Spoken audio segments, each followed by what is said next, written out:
जन जन में रमे हुए हो, मंगल भवन अमंगल हारी अब भी बने हुए हो। वाल्मीकि के प्रिय तुलसी के इष्ट तुम्हारी जय हो। दशरथ अजुर बिहारी शोभा धाम तुम्हारी जय हो। बोलिए मर्यादा पुरुषोत्तम भगवान श्री राम की जय।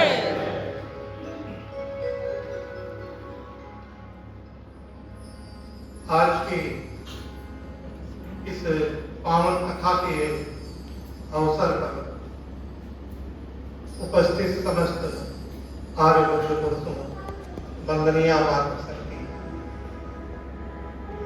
आर्य समाज बड़ा बाजार के इस सभागार में इस पवित्र कथा का आयोजन करने के लिए मैं आदरणीय श्री राजचांद्र जी जम्माणी और उनकी धर्मपत्नी आदरणीय माता श्रीमती सुशीला जी जम्माणी, उनके पुत्रवधू पौत्र समस्त हित मित्रों का हार्दिक अभिनंदन और आभार प्रकट करता हूँ। आपने भगवान श्री राम की पावन कथा और उनके आदर्शों का, उनके धर्मनिष्ठा और उनके गुणों की चर्चा करने हेतु मुझे आमंत्रित किया। भगवान राम और भगवान श्री कृष्ण हमारी मानवता के दो ऐसे महामानव हैं जिनके बिना भारतीय संस्कृति की कल्पना नहीं की जा सकती। भारतीय संस्कृति के निर्माता हैं। आदरणीय जम्माणी जी अभी कह रहे थे ना, जब कोई व्यक्ति अपना उत्कृष्ट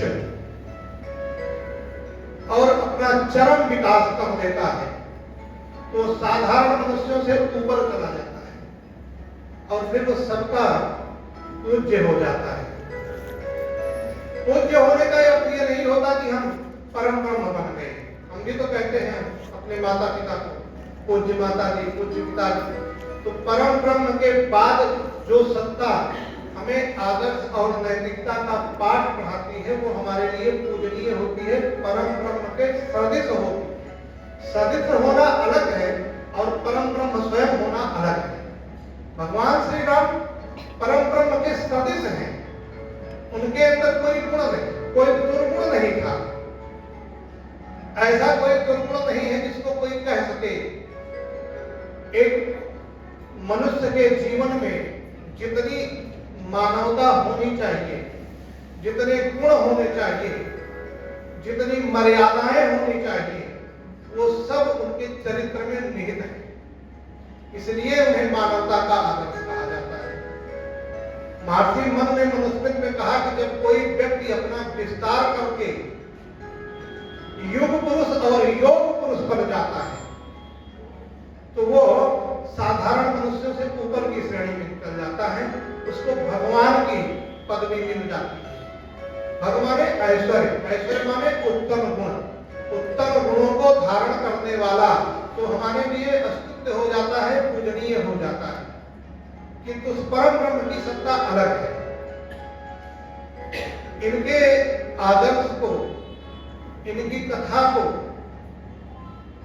प्रत्येक मनुष्य अपने जीवन में उतार कर अपने को धन्य बना सकता है।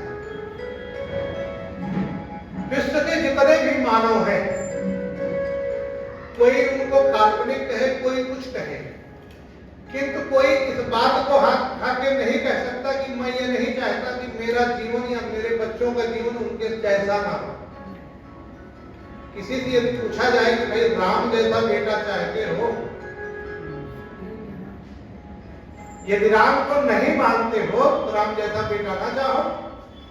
है कोई तो कह देगा, उस समय तो कहेगा कि हमें हे प्रभु यदि पुत्र दो तो राम जैसा ही दो, पुत्री दो तो सीता के गुणों से आच्छादित करके दो। इसका मतलब स्वयं बात कहे उनकी सत्ता को। अपने स्वामी जी ने लिखा ना कि अपने हठ और दुराग्रह के कारण हम सत्य को भी मानने से थोड़ा विचलित हो जाते हैं, किंतु सत्य को थोड़ी देर के लिए भुलाया जा सकता है, पराजित नहीं किया जा सकता, उसको छोड़कर जीवन नहीं चलेगा। तो उसी प्रकार से भगवान राम के बिना मानवता चल ही नहीं सकती है। जब तक मनुष्य है, जब तक मानवता है, तब तक उनका चरित्र भी हमारे बीच में है। उनके चरित्र का गान तब तक इस धराधाम पर होता है। जैसा मैंने उपक्रमणिका में ही कहा, विभिन्न कवियों ने उनके चरित्र को गाया, किंतु उनका वास्तविक चरित्र मुनि वाल्मीकि ने अपनी रचना में वर्णित किया है। बाकी सबों ने अपने अपने सुख के लिए अपने अपने ढंग से कर दिया। अब सबसे बड़ी बात यह होती है कि जब हम साधारण ग्रंथों को, साधारण काव्यों को अपने किसी स्वार्थ के लिए अपना धर्म ग्रंथ मान लेते हैं, तो हम गर्त की तरफ जाते हैं। प्रत्येक मनुष्य का केवल एक धर्म ग्रंथ है और वो है वेद। उसको धर्म ग्रंथ मानो, बाकी सबको नीति ग्रंथ, आदर्श ग्रंथ मानो। तो रामायण हमारा आदर्श ग्रंथ है, नीति ग्रंथ है, धर्म ग्रंथ नहीं है। क्योंकि भगवान राम भी वेदानुकूल जीवन जीते थे, तो वेद धर्म ग्रंथ है, इसको मानना। बस इसी एक बात को एक मान ले तो सारा झगड़ा खत्म हो जाए कि किसने क्या लिखा। तो स्वामी तुलसीदास ने तो लिख दिया, स्वांता सुखाय रघुनाथ गाथा, अपने सुख के लिए मैं इस गाथा को कर रहा हूँ।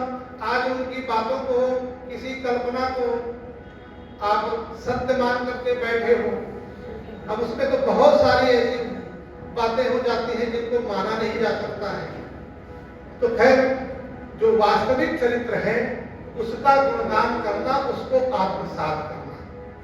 रामायण की कथा जहां से आरंभ होती है, वाल्मीकि रामायण, महर्षि वाल्मीकि महर्षि नारद से मिले, और महर्षि नारद के बारे में भी देखो बड़ा ऐसा प्रचलन हमारे जो अच्छे चरित्र हैं, जैसे महर्षि नारद हैं, कोई विद्वान पंडित पुरोहित है, जांच पूछ करके इधर 1000-2000 सालों में उनके चरित्र को एक मजाक बना दिया गया। नारद के चरित्र को भी मजाक बना दिया गया। लोग समझते हैं नारद का काम क्या है, साधारण बात पूछो, उन्हें झगड़ा बनाना।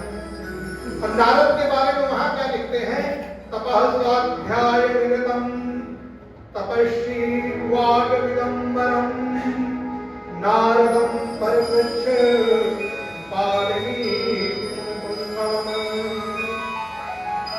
महाराज लिख रहे हैं कि तप और स्वाध्याय में सदैव निरत रहने वाले महर्षि नारद कौन थे, जो तप और स्वाध्याय में सदैव निरत थे।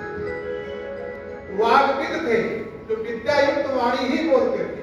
अच्छा, विद्यायुक्त वाणी बोलने वाला लोगों का कल्याण करेगा कि बनाएगा? उनके लिए कह दिया कि ब्रह्मा का सेवक हूं, नारद मेरा नाम।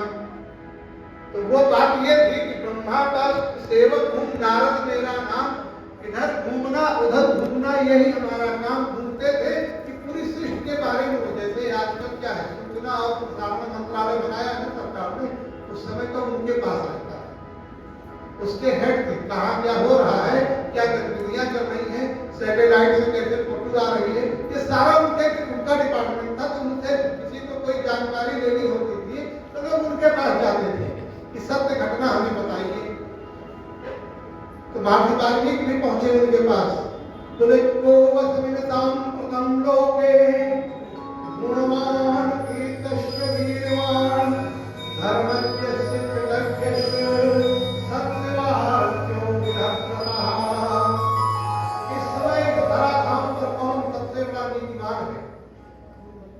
अब यदि भगवान परम ब्रह्म राम को परम ब्रह्म कहा जाता तो वाल्मीकि से या परम ब्रह्म के बारे में जानने के लिए बोलते मुझे ब्रह्म का उपदेश है। ये थोड़ा बोलते कि राम बोल रहे हैं जो सत्य का आचरण करने वाला, इस सांप्रतम लोक के संपूर्ण लोक में इस समय सबसे गुणवान कौन है? कौन सबसे ज्यादा तेजस्वी है? कौन सबसे ज्यादा धर्मप्रति है? कौन कृतज्ञ है? कृतज्ञ माने जो हमारे साथ कुछ करे उसके प्रति हम धन्यवाद ज्ञापन करें, ये होती है कृतज्ञता। कृतज्ञता को बड़ा पाप कहा गया है। तो कौन कृतज्ञ है? किसका चरित्र सबसे ऊंचा है? चरित्रेण चापो युक्तः सर्वभूतेषु हितः। कौन समस्त प्राणियों का, केवल मनुष्यों को नहीं, भूतेषु समस्त प्राणियों के हित को चाहने वाला है। विद्वान का समर्थस्य दर्शनैक प्रियदर्शिनः। कौन सबको प्रिय देखने वाला है? आत्मोदका वितक क्रोधो। कौन अपनी आत्मा के समान, अपने समान दूसरों को समझता है? धार्मिक कौन हो सकता है? आत्मोदकृत कुलानि न परेशान समाचरे सह धर्मा। तो आत्मवत जो अपने समान सबको, किसी के दुख से द्रवित हो जाए, वो धर्म में होता है, वो संत होता है। गोस्वामी तुलसीदास जी ने चौपाई लिखी, संत संत करयस करनी जिमि कुठारु चंदन आचरणी। दोनों कहते हैं जैसे कुल्हाड़े और चंदन का आचरण होता है। तो दोनों के आचरण में क्या होता है? उन्हें काट ही परसु मदय सुन भाई निज गुण देहि सुगंधि बसाई। कुल्हाड़ा जब चंदन को काटता है, चंदन अपने गुण को उसके अंदर समाहित कर देता है। और संतों का हृदय कहता है, उन्हें संत हृदय नवनीत समाना कहा कभी पर कहत न जाना। निज संताप द्रवहि नवनीता पर दुर्ग सहाई सो संत पुनीता। तो जो दूसरों के दुख से द्रवित होता है, अपने दुख से तो सभी द्रवित होते हैं। बोले मक्खन के समान है, तो मक्खन क्या है? जब मक्खन स्वयं का ताप पाता है, स्वयं चूल्हे पर चढ़ता है, स्वयं को गर्मी लगती है तो पिघलता है। बोले संत तो उससे ऊंचा है, जो दूसरों के दुखों से। तो भगवान राम का ये होता है, जो दूसरों से धर्मज्ञ थे, आत्मवत वितक क्रोध हो, जिन्होंने क्रोध को जीत लिया, धैर्यवान थे, ऐसे महापुरुष इस समय कौन है धरती पर?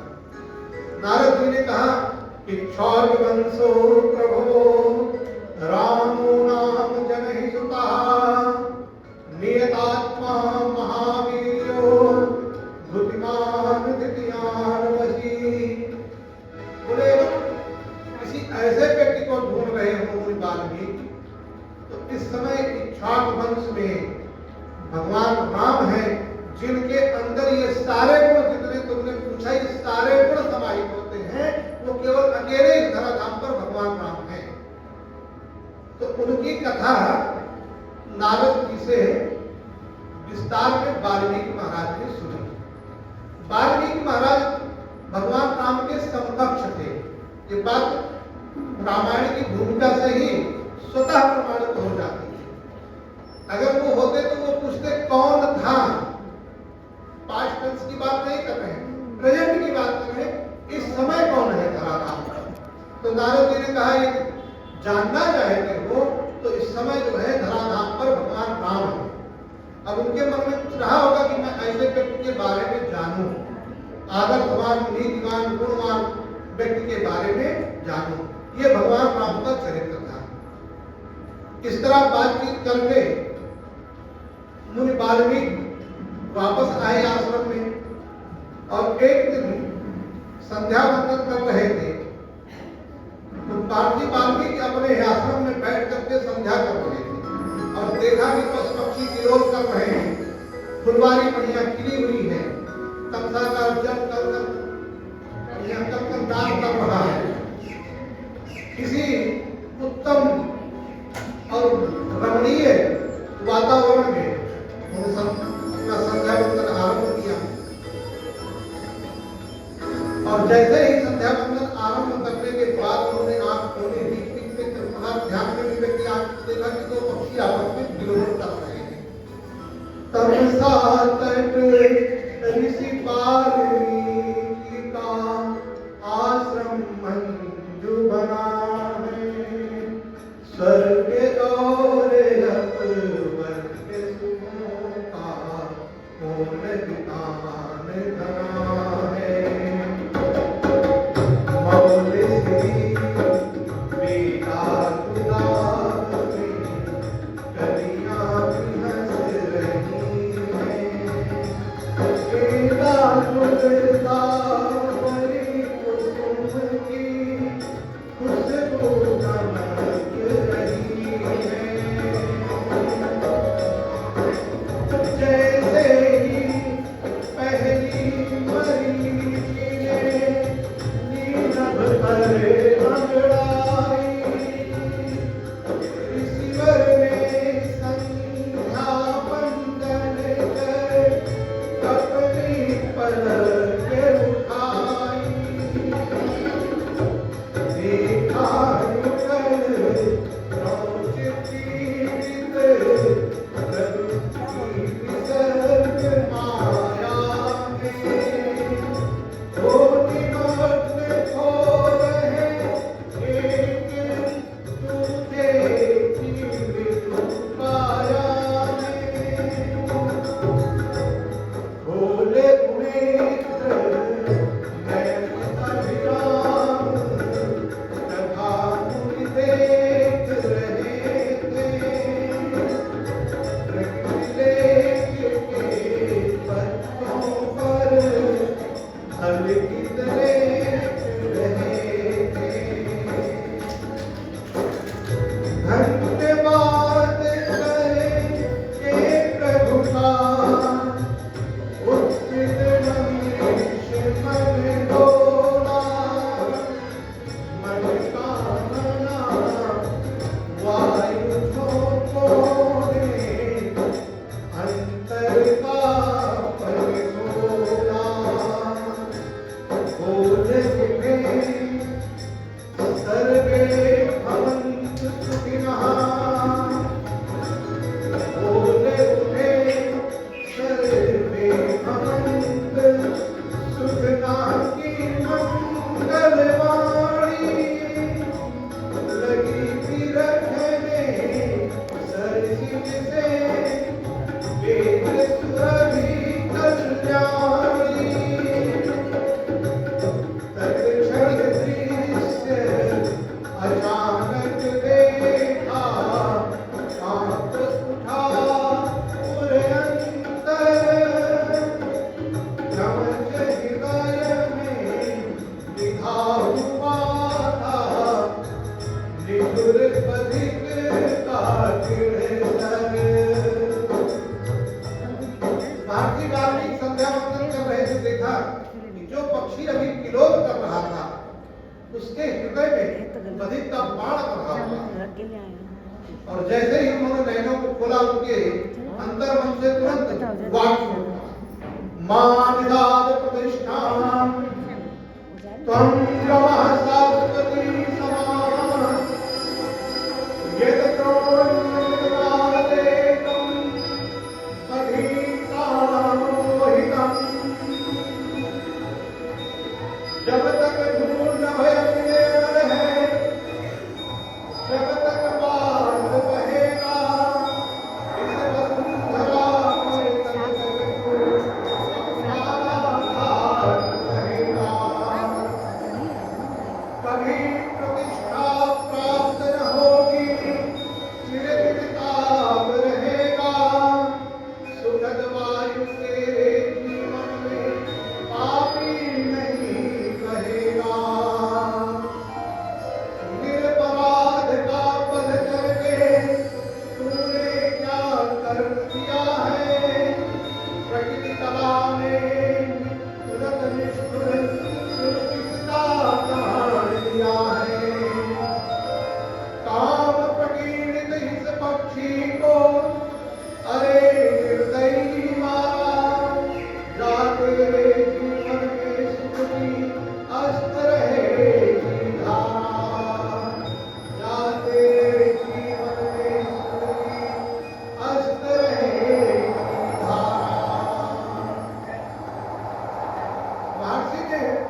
विलाप से प्रेरित क्रौच पक्षी के जोड़े को मार दिया। दूसरा जोड़ा अपना सर पटक पटक करके आहत विलाप कर रही है। तो तूने प्रभु की सृष्टि में ये तुझको किसने अधिकार दिया कि तू जिस चीज को बना नहीं सकता उसका तू विनाश कर दे? किंतु ऋषि हृदय का ना पश्चाताप भी हुआ। ये मैंने क्या बोल दिया? आश्रम आए, अपने शिष्य से कहा कि आज तो मेरे सामने इस प्रकार घटना हुई, पता नहीं कहां से क्रोध का उपयोग मेरे मन में उमड़ पड़ा और मैंने उस पति को श्राप दे दिया। उनके शिष्य भारद्वाज ने कहा कि ये तो आपने अनुष्टुप छंद बोल दिया। ब्रह्मा जी थे, उसी ब्रह्मा के पास गए कि मैंने, तो बोले कि देखो इस छंद को तुमने अंतर मन से अचानक बोला, अब तुम्हारा पश्चाताप यही है कि जो कथा तुमने नारद से सुनी थी उसको रचनाबद्ध कर दो मानवता के लिए। इस प्रकार इस भूमिका के साथ